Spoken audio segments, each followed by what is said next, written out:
orang yang punya penyakit tidak bisa berpuasa ada 3 model. Model pertama adalah orang yang sakitnya sakit tahunan atau disebut dengan al-marad alladzi la yurja bur'uhu, yaitu penyakit yang tidak diharapkan lagi kesembuhannya menurut ilmu kedokteran. Setahun, 2 tahun, 3 tahun, 4 tahun dia harus makan obat terus sehingga dia tidak mungkin berpuasa. Dokter melarang dia berpuasa. Maka kalau penyakitnya seperti ini tahunan, menurut dokter tidak bisa sembuh, maka orang seperti ini bayar fidyah karena uzurnya tidak hilang.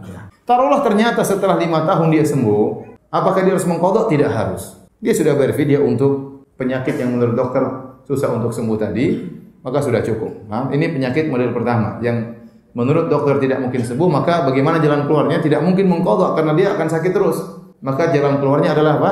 Bayar fidyah. Sama seperti orang tua, enggak mungkin muda lagi. Kalau tua tidak bisa puasa, ya bayar fidyah. Ini penyakit model pertama. Yang kedua, penyakit model kedua, yaitu orang sakit, kemudian dia tiba-tiba sakit, ya mungkin kecelakaan, mungkin tiba-tiba terkena penyakit tertentu, kemudian dia tidak bisa puasa, kemudian dia meninggal dunia. Kemudian dia tidak puasa, kemudian dia meninggal dunia. Padahal dia sakit di bulan Ramadan. Nah, kata para ulama, orang ini pada hakikatnya tidak punya utang. Kenapa? Karena orang yang sakit model seperti ini, itu yang disebutkan oleh Allah dalam Al-Quran. Faman kana minkum maridhan aw ala safarin fa iddatun min ayyamin ukhra. Barang siapa di antara kalian sakit atau bersafar sehingga dia berbuka, maka wajib bagi dia untuk berpuasa di hari-hari yang lain. Paham? Hari-hari tatkala dia sembuh tentunya.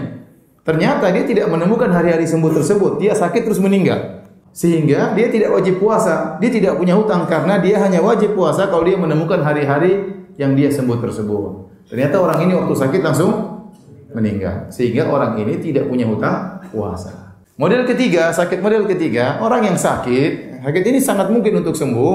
Kemudian dia sembuh, Allah kasih dia kesembuhan beberapa waktu, dia bisa mengqadha sebenarnya. Namun ternyata dia tidak mengqadha sampai akhirnya dia meninggal dunia. Nah, inilah yang dikatakan orang ini punya hutang. Nah, kalau bapak kita meninggal model penyakitnya seperti model ketiga, baru kita bayar hutang puasanya, kita yang puasakan. Tetapi kalau bapak kita, ibu kita meninggal ternyata penyakit model kedua, ya tidak ada utang berarti.